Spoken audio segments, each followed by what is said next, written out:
Gimana sih kemarin baru rekrutmen BUMN, sekarang udah bahas pensiun, apa sih maksudnya?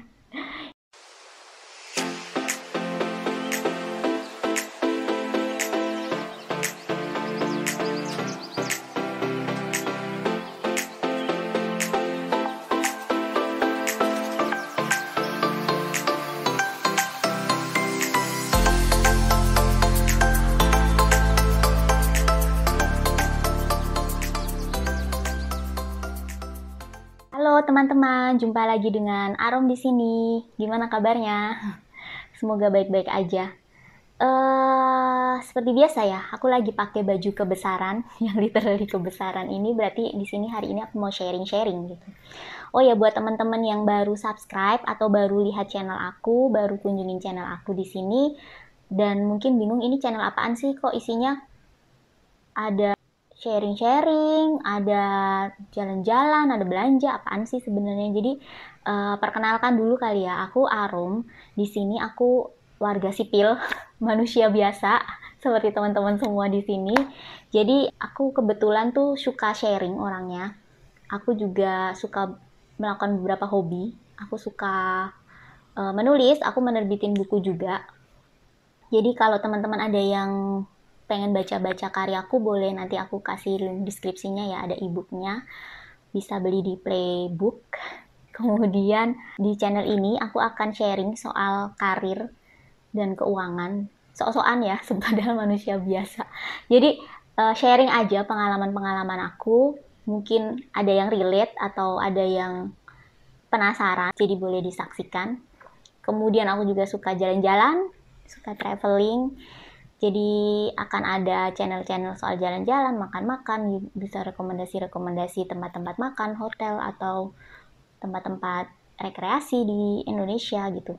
Khususnya di Indonesia ya, karena masih belum berani ke luar. Mungkin nanti kalau keadaan sudah semakin baik, siapa tahu kita bisa rekomend-rekomend keluar ya. Dan doakan banyak rezeki juga. Kemudian apa ya, ya gitu aja sih sebenarnya. Jadi buat yang mau bantu biar channel ini berkembang, mohon bantuannya untuk subscribe, komen, like, share seperti biasa teman-teman, silahkan. Semoga channel ini bisa bermanfaat. Tujuannya sih itu sih, pengen bermanfaat dan pengen sharing aja pengalaman gitu. Dan aku cukup terkesan juga, aku cukup excited karena ada beberapa komen positif yang sharing lagi dong kak gitu, meskipun cuma 1-2 komen itu tuh cukup membuat aku semangat untuk semakin banyak sharing dan dari pengalaman-pengalaman aku, dari yang aku pernah jalanin gitu. Oke, langsung aja seperti yang teman-teman lihat di thumbnail, hari ini aku mau bahas soal pensiun dini. Gimana sih kemarin baru rekrutmen BUMN, sekarang udah bahas pensiun, apa sih maksudnya? Jadi teman-teman, seperti video-video sebelumnya ya, aku pernah cerita ya, aku kan tahun kemarin hiatus setelah 12 tahun berkarir gitu. Jadi aku memutuskan untuk pensiun dini. Pensiun dini. Apa sih gitu?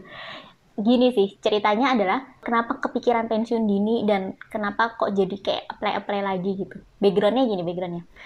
Suatu hari pada waktu puluhan tahun yang lalu gitu kan, suatu hari aku waktu masih single waktu itu. Kemudian aku ikut seminar.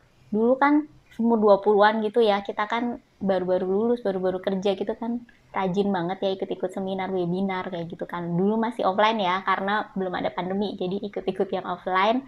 Aku pernah datang salah satu seminarnya Ibu Septi Wulandari. Teman-teman kalau ada yang tahu, beliau itu penggiat ibu rumah tangga produktif. Sebenarnya tentang itu, beliau ibu rumah tangga produktif yang tinggal di Solo Tigo, Salatiga saat ini. Dan udah go internasional juga. Pokoknya ceritanya seru sih, teman-teman bisa googling sendiri. Ibu itu seperti apa. Aku nggak mau ngebahas tentang Ibu Septi Wulandari ya, tapi di sini itu yang bikin aku terpantik apa ya, kayak pengen deh someday kalau udah nikah aku pengen jadi ibu rumah tangga produktif. Makanya terpikir untuk pensiun dini karena saat itu kan bekerja gitu. Jadi sebenarnya mungkin buat teman-teman yang ngerasa kemarin kok ngedadak banget tiba-tiba resign gitu kan. Sebenarnya Emang iya, emang mendadak. Tapi itu tuh sebenarnya di down itu tuh sudah direncanakan jauh-jauh hari, jauh banget. Sebelum menikah bahkan, sebelum menikah aku udah gara-gara itu triggernya tuh gara-gara ngelihat webinarnya dari Ibu Seti Wulandari. Kemudian terpikirlah itu dan punya cita-cita ingin jadi ibu rumah tangga produktif suatu hari nanti kayak gitu. Maka daripada itu, aku di sini mau ngebahas ini pensiun dini. Pensiun itu kan biasanya kita umur 50 tahun, umur 55, umur 60 gitu ya, usia pensiun di Indonesia itu ya rata-rata. Tapi kenapa sekarang ini aku masih muda? Aku nggak mau ngomongin umur ya, tapi aku masih muda, aku ngerasa masih muda dan aku sebenarnya masih di usia produktif tapi memilih untuk pensiun gitu. Makanya disebut pensiun dini. Jadi aku mau sharing apa yang harus dilakukan nih, persiapan apa yang dilakukan sebelum pensiun dini dan nanti impact-nya nih, apa namanya dampak yang aku rasakan nih setelah pensiun dini gitu. Jadi ini juga memperingati 1 tahun setelah aku pensiun dini ya. Jadi apa yang terjadi di kehidupan. Nanti aku mau ngebahas tentang itu. Nggak terlalu panjang sih, mudah-mudahan singkat aja. Oke, langsung aja ya ngomongin sebelum. Jadi tujuannya, aku udah patok ini. Tujuannya suatu hari nanti dan aku nggak tahu itu kapan, aku akan pensiun dini. Aku akan menjadi ibu rumah tangga produktif. Itu cita-cita awal ya, cita-cita awal backgroundnya. Kemudian yang aku siapkan adalah satu, aku membiasakan untuk frugal living. Mungkin teman-teman udah sering dengar ya istilah frugal living apa. Itu yang sering digiatkan, yang sering diobrolin oleh Samuel sama Claudia ya. Itu juga banyak banget YouTube-nya, ada Instagram-nya juga. Mungkin teman-teman juga sering dengar gitu istilah apa itu. Apa ya, pokoknya intinya itu hidup hemat lah. Kalau aku tuh sering nyebutnya sama suami itu, aku sering ngomongnya hidup satu level di bawah kemampuan gitu. Hidup hematnya dari mana? Dari memilih brand umpamanya gitu, yang nggak usah terlalu untuk sehari-hari pakailah brand-brand lokal atau gunakan produk-produk merek dari toko tertentu di supermarket. Itu kan biasanya lebih murah gitu, apa cari promo untuk diskon gitu lah. Kemudian budgeting kayak gitu-gitulah itu. Terus istilahnya nggak usah terlalu sering jajan-jajan cuma buat nongkrong-nongkrong tanpa alasan yang jelas kayak gitu. Intinya sih berhemat sih, intinya berhemat dan budgeting gitu. Kemudian dua itu yang penting, belajar investasi. Belajar investasi itu sebenarnya penting banget sih dari sejak dini. Aku tuh suka banget belajar investasi, suka banget ngomongin tentang duit, terutama di bukuku ya, di buku Tabu itu juga sebenarnya itu novel percintaan tapi ada insight-insight tentang keuangannya di situ gitu. Itu beberapa hal yang aku praktekin juga sih dalam kehidupanku gitu. Mungkin bisa relate kalau teman-teman pengen baca-baca, silahkan.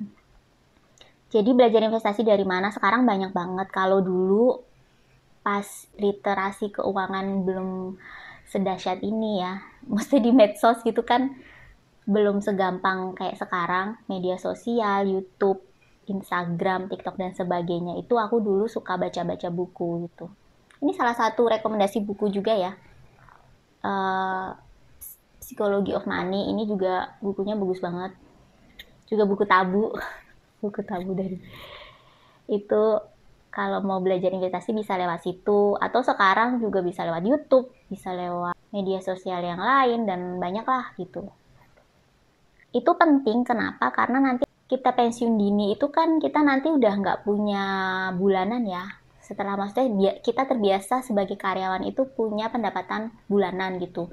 Terus kemudian kita pensiun kan kita udah nggak punya pendapatan lagi kan ya, tidak punya income lagi. Makanya belajar investasi itu buat bekal kita nih menentukan biar kita nggak langsung nggak pegang duit sama sekali gitu lah ya. Dan bisa berpotensi untuk menjadi beban orang lain, itu kan nggak enak ya. Yang kita terbiasa mandiri kemudian harus menjadi beban orang lain kayak gitu. Yang ketiga ini juga penting banget ya teman-teman, kita harus nggak no utang ya, debt free. Debt free itu penting sih. Jadi kan kita pensiun udah nggak punya pendapatan bulanan, janganlah kita mempunyai tanggungan, janganlah kita mempunyai utang gitu, nanti kita bayarnya pakai apa, kan udah nggak punya pendapatan lagi ya gitu. Jadi usahakan nggak punya utang-utang, meskipun utangnya utang produktif gitu, tapi tetap ya, maksudnya gini kan, kadang sekarang itu kan ada utang, janganlah utang konsumtif, tapi kalau utang produktif bolehlah gitu. Tapi sebenarnya kalau menurut aku pribadi, utang itu apa ya, utang itu ya harus punya potensi untuk dibayar gitu. Jadi kalau kita utang ya kita harus mampu untuk membayarnya gitu. Gimana kalau kita emang prepare untuk pensiun dini, which is itu kita nggak punya pendapatan bulanan lagi, kita kan nggak bisa bayar ya, nggak bisa bayar cicilan bulanan itu gitu, cicilan utang itu. Makanya ya jangan adakan utang, jangan sampai kita berutang gitu. Usahakan kita no hutang gitu, nggak no apa debt free gitu, usahakan kita debt free gitu. Makanya meskipun biasanya kan kalau dulu itulah ambil KPR gitu atau apa yang dibilang produktif gitu, kalau kita nggak bisa bayar ya ya percuma gitu, akan memberatkan kita begitu teman-teman. Terus setelah utang yang nggak kalah penting, dana darurat ya. Dana darurat itu apa, teman-teman juga udah tahu lah ya. Dana darurat itu yang dana yang bisa kita gunakan untuk situasi-situasi darurat. Salah satunya juga apa ya, sebenarnya itu tuh kayak dana kehidupan kita sehari-hari gitu. Dan jadi makanya frugal living tadi tuh connect ke ini nih, dana darurat itu. Jadi dana free yang bisa kita pakai untuk kondisi-kondisi darurat. Dalam hal ini aku ngomong dana darurat itu untuk karena udah nggak ada pendapatan lagi, jadi kita buat jaga-jaga kita harus tetap punya cash lah ya, kan tetap aja meskipun istilahnya apa ya, meskipun istilahnya ibu rumah tangga produktif, meskipun istilahnya ada keluarga, ada suami gitu yang masih bisa menafkahi, tapi tetap kalau kita punya sesuatu simpanan yang bisa kita gunakan untuk kebutuhan kita, untuk apapun itu, untuk aktualisasi diri, untuk improvement, kayak gitu, itu penting gitu. Nah, aku nyebutnya itu dana darurat untuk dana pensiun ya. Jadi kalau teori di luar sana tuh banyak istilahnya, ada yang bilang kalau single cukup 4 kali pengeluaran rutin bulanan gitu, untuk yang berkeluarga belum punya anak 6 kali, atau kalau udah punya anak bisa 12 kali kayak gitu. Kalau aku sendiri menurutku sebenarnya kan balik lagi ya ke fungsinya dana darurat ini kan untuk kayak support biar kita nggak kaget gitu kan. Maksudnya biasanya tiap bulan kita dapat income gitu, dapat gaji gitu, tiba-tiba nggak ada uang yang masuk sama sekali gitu kan. Jadi aku tuh gunakan ini tuh sebagai kayak backup gitulah ya, backup income kayak gitu, backup pengeluaran rutin bulanan gitu.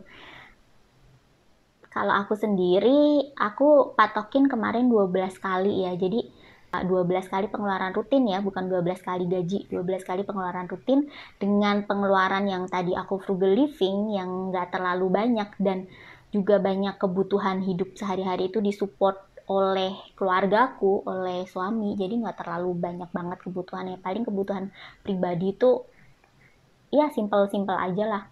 Dan kemudian selanjutnya yang kelima itu tidak penting, passive income. Jadi meskipun ada support dari keluarga, ada support dari suami juga gitu, tetap aja aku prepare passive income. Jadi biar tetap aja tiap bulan itu ada uang yang masuk gitu. Jadi sebelumnya pas lagi kerja, aku kan kerja 12 tahun ya, itu tuh udah nabung dan udah prepare. Paling mentok itu bahkan aku frugal living waktu itu, waktu masih kerja itu aku bisa saving, paling gede itu aku bisa saving dari 70% dari 50 lah, 50 sampai 70% itu dari gaji aku tuh, saking frugal livingnya gitu loh, saking bener-bener usaha untuk segera nih biar terkumpul sejumlah uang agar aku bisa segera untuk pensiun kayak gitu. Bukan ngomongin banyak duit ya, bukan ngomongin kaya raya ya, itu karena tadi juga biaya hidupku juga nggak gede karena frugal living tadi. Jadi makanya sebenarnya juga nggak terlalu gede, jangan teman-teman bayangin tuh bisa bermiliar-miliar, tapi cukup lah, maksudnya ada hitungan sendiri gitu. Nanti teman-teman bisa hitung-hitung sendiri biaya hidup teman-teman berapa. Jadi passive income itu penting, makanya tadi kenapa yang poin 2 perlu belajar investasi. Jadi kita bisa tentuin nih, kita mau taruh buat passive income-nya di produk investasi apa gitu. Jangan sampai salah naruh, yang tadinya kita mau buat pensiun dini malah masuk ke investasi bodong, akhirnya jadi habis semua gitu kan. Banyak banget kan yang akhir-akhir ini kan ya afiliator dari investasi bodong gitu kan ya, yang merugikan kita nih. Makanya penting jeli dan belajar sendiri gitulah ya, maksudnya boleh ngikutin orang gitu, tapi tetap decisionnya kan di kita ya. Kita harus pelajarin dulu seperti apa hal itu dan jangan sampai ngerugiin kita gitu. Makanya sebenarnya kalau aku sendiri sih, kalau untuk persiapan dana pensiun ini ya, maksudnya kan ada macam-macam budget dana-dana yang lainnya, tapi kalau khusus untuk dana pensiun dini ini, aku taruh di instrumen yang benar-benar low risk gitu ya. Meskipun ya namanya low risk ya berarti low return ya, returnnya juga kecil gitu ya, tapi paling nggak ada bulanannya gitu yang masuk gitu, meskipun nggak seberapa gitu. Dan aku juga kebetulan karena aku suka nulis juga, aku juga nerbitin buku, jadi paling nggak ada sedikit lah royalti tiap bulan yang masuk, meskipun nggak banyak ya, cuma maksudnya ada. Aku juga berusaha cari apa ya, kayak freelance gitu, salah satunya suka nulis-nulis, suka kalau ada yang butuh ngomongin soal keuangan gitu, kadang-kadang aku juga suka ngisi-ngisi gitu. Kemudian yang terakhir itu biar kita nggak bosen nih, kita kan masih usia produktif, tentunya kita butuh kegiatan dong, kalau nggak nanti stres ya. Meskipun kegiatan-kegiatannya itu banyak yang relatif nggak ngehasilin duit gitu, maksudnya nggak yang harus punya pendapatan gitu ya, tapi kegiatan-kegiatan yang bikin kita sibuk, yang produktif itu tuh akan bikin kita semangat ya, kayak aktualisasi diri lah. Jadi yang aku lakukan itu, aku ikut beberapa kegiatan kerelawaan gitu kan, bisa lihat di Indo Relawan juga, nanti aku kasih linknya di sini. Di video pertama aku juga teman-teman yang judulnya pengangguran produktif, teman-teman nanti bisa lihat ya, scroll ke bawah. Itu juga aku juga sharing di situ beberapa kegiatan yang biasa aku lakukan. Aku juga suka ikut kelas-kelas online kayak gitu kan, ada banyak sekarang ya kelas-kelas online yang free juga gitu kan, jadi bikin kita seru aja, semangat gitu. Terus aku juga suka jalan-jalan gitu, kegiatan-kegiatannya. Kemudian hobinya juga banyak, aku suka ngerajut gitu kan juga. Terus aku juga ikut organisasi juga, kebetulan ada organisasi-organisasi lokal di tempat tinggal aku kayak gitu kan. Gitu deh pokoknya, ikut-ikut kegiatan. Mungkin itu sih 6 hal ya sebelum kita memutuskan untuk pensiun dini gitu. Gitu aja ya secara singkatnya. Terus lanjut sesudahnya nih. Nah, tadi kan kita udah prepare nih semuanya. Mungkin 6 hal itu cukup lah ya. Oke nih, siap nih kita bisa pensiun dini. Jebret, kita pensiun dini. Jadi maksudnya gini, prepare sejak dini. Meskipun kita nggak tahu ya kapan pensiunnya kita tuh, maksudnya kita mau memutuskan pensiun dini itu kapan gitu kan, kita nggak tahu. Jadi tetap aja kita harus prepare itu tadi. Kalau ternyata kita udah debt free, kita udah punya dana darurat, kita punya passive income, kita kita sudah terbiasa frugal living, terus kita juga punya hobi atau punya kegiatan untuk mendukung waktu luang kita yang banyak gitu, biar nggak bengong aja gitu ya. Makanya oke lah, boleh nih kita udah bisa pensiun dini kayak gitu. Intinya jangan sampai kita mengutamakan ego pengen pensiun dini, tapi kita ngerugiin orang lain kayak gitu. Jadi kita kelilit utang, kita nyusahin orang-orang terdekat gitu dengan biaya-biaya yang harus ditanggung gitu. Jangan sampai gitu ya. Nah ini kalau sesudahnya nih, sesudah pensiun nih, apa yang terjadi gitu. Kalau aku bagi di 3 tahap ya, 3 tahap musim kehidupan gitu ya istilahnya aku. Yang pertama itu 1 bulan pertama happy, yeay, setelah kita terbiasa bangun pagi langsung kita berangkat kerja, pulang malam nggak pernah lihat matahari gitu kan. Sibuk dengan urusan kantor, sibuk dengan meeting-meeting dan sebagainya, project-project, apa report-report kayak gitu kan. Akhirnya kita bisa bangun siang, kita bisa jalan-jalan, kita bisa staycation pada weekday kayak gitu, yang murah-murah. Maksudnya kan biasanya kan kalau staycation dulu sebagai karyawan kan kita bisanya kalau tanggal merah apa weekend gitu kan harganya beda ya dengan weekday gitu. Kita bisa belanja di mall sepi gitu kan weekday gitu kan. Jadi 1 bulan pertama itu happy banget, kayak ngerasa oh this is life gitu kan, bener-bener ngerasa wow gitu kan. Cuma selanjutnya teman-teman stres bener-bener ya, karena tetap ya habit kebiasaan kita kan biasa kerja, biasa produktif, maksudnya biasa rutin gitu, rutinitas yang biasa gitu, bangun pagi, kerja, pulang, melakukan kegiatan, tidur, besok bangun pagi lagi kayak gitu kan. Itu kan udah dilakukan kalau aku kan selama 12 tahun gitu kan ya, bener-bener itu kayak terpatri gitu ya. Jadi meskipun tadi 1 bulan pertama happy banget gitu kan, ngerasa kayak bener-bener hidup gitu, bener-bener wah bener deh ini keputusan terbaik pensiun dini gitu, keputusan terbaik dalam hidup aku gitu. Tapi ternyata itu cuma sebulan teman-teman. Selanjutnya ya itu tadi dampak-dampak yang mulai timbul, mulai ada insomnia, padahal aku tuh belum pernah seumur-umur itu ngalamin insomnia gitu. Itu tuh bisa bisa nggak tidur semalaman gitu kan karena overthinking, anxiety kayak gitu. Jadi mulai tuh masuk hal-hal yang bikin cemas, bikin apalagi yang tadi beberapa prepare kegiatan-kegiatan yang apa ya kerelawaan gitu kan nggak yang rutin ya, maksudnya itu kan kayak modelnya project gitu. Jadi kalau lagi ada kegiatan itu ya kita bisa teralihkan gitu, bisa sibuk, bisa apa. Jadi tenang. Cuma kan itu nggak setiap hari rutin kayak gitu. Cuma kalau pas lagi waktu luangnya panjang itu tuh stres sih, burnout, stres, overthinking gitu-gitulah. Nggak bisa tidur kayak gitu, bener-bener pusing banget. Apalagi ditambah beberapa hal yang aku udah planning sebelumnya gitu kan. Kan ada to do list nih. Kalau udah pensiun dini nih aku akan melakukan A, B, C, D, E gitu kan. Nah, kebetulan lagi banyak hal dari planning-planning aku itu banyak gagalnya. Jadi tambahlah itu anxiety, tambahlah itu overthinkingnya menjadi-jadi. Gitu deh, setelah beberapa bulan ada di tahap stres itu, stresnya tuh lebih lama daripada happy-nya tadi. Happy-nya cuma ngerasain 1 bulan pertama.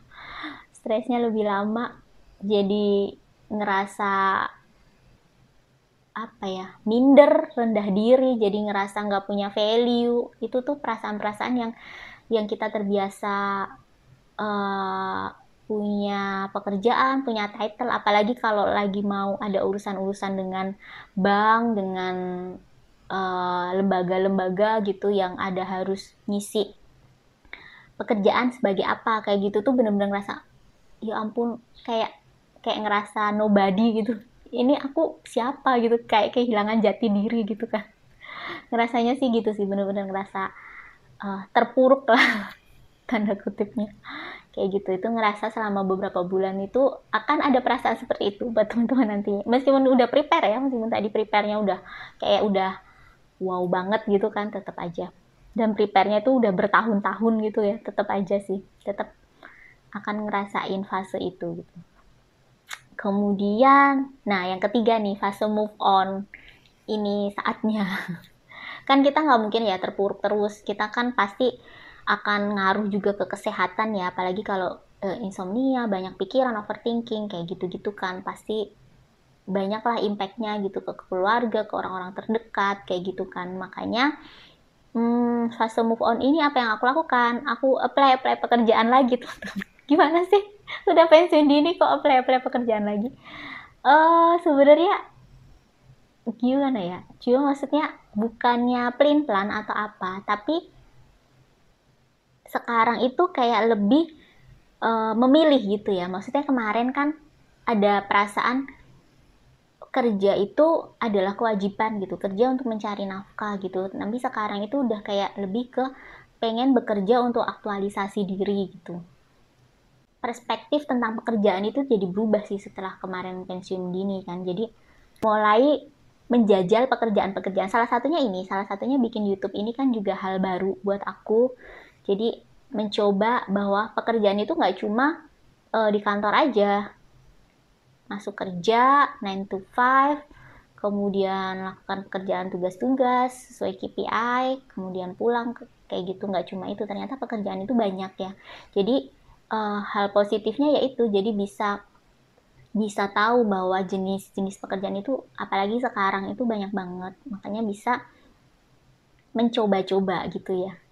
Privilege-nya yaitu selama dana darurat tadi masih ada kan, maksudnya meskipun prepare dana daruratnya kan cuma untuk 12 bulan ya, tapi kan tetap aja kita kan nggak pakai segitu banget tiap bulannya gitu kan. Jadi gara-gara frugal living juga gitu kan, juga ada passive income juga gitu, jadi masih ada untuk kegiatan-kegiatan sehari-hari lah gitu. Intinya gimana, happy nggak pensiun dini? Buat teman-teman yang kepikiran atau pengen pensiun dini, adviceku pikirkan ulang. Enggak sih, cuma bebas-bebas aja, asal nggak ngerugiin orang lain, asal kita mampu bertanggung jawab dengan apapun keputusan kita gitu. Lakukanlah bagianmu gitu, terus kemudian balik lagi serahkan semuanya. Nah, kalau untungnya juga kalau masih dalam masa umur-umur produktif nih, terus kita memutuskan pensiun dini, kita juga bisa balik bekerja lagi gitu ya. Maksudnya kita juga masih punya kesempatan untuk apply pekerjaan lagi gitu kan. Kalau ternyata kita ngerasa, oh ternyata aku nggak cocok nih pensiun dini, ternyata aku harus berkarya lagi gitu. Mau jadi businessman, businesswoman, atau mau jadi content creator, apa mau apply lagi jadi karyawan, itu kan masih banyak waktu gitu kan, masih banyak kesempatan kayak gitu sih menurutku ya. Positifnya pensiun dini. Ya negatifnya ya gitu tadi, jadi stres, jadi anxiety, jadi overthinking gitu. Gitu deh teman-teman, mungkin cukup di sini saja ya vlog kali ini. Semoga mendengarkan sharing-sharing aku buat teman-teman yang mau pensiun dini tadi sedikit tercerahkan kayak gitu ya. Jadi yang pengen segera pensiun, jadi mikir-mikir lagi, yang belum pensiun juga jadi lebih persiapan, lebih matang lagi gitu. Begitu saja teman-teman, lakukan yang terbaik seperti biasa. Oh ya, besok buat teman-teman yang kemarin udah apply BUMN, semoga besok dapat surat cinta dari masing-masing perusahaannya, dari BUMN. Semoga kita dapat yang terbaik apapun itu. Oke, terima kasih ya. Jangan lupa share, komen, like, atau apapun jika video ini bermanfaat. Terima kasih udah nonton. Sampai jumpa di vlog-vlog selanjutnya. Vlog-vlog traveling, vlog-vlog makan-makan, vlog-vlog sharing-sharing lagi. Thank you yang udah nonton. Bye-bye.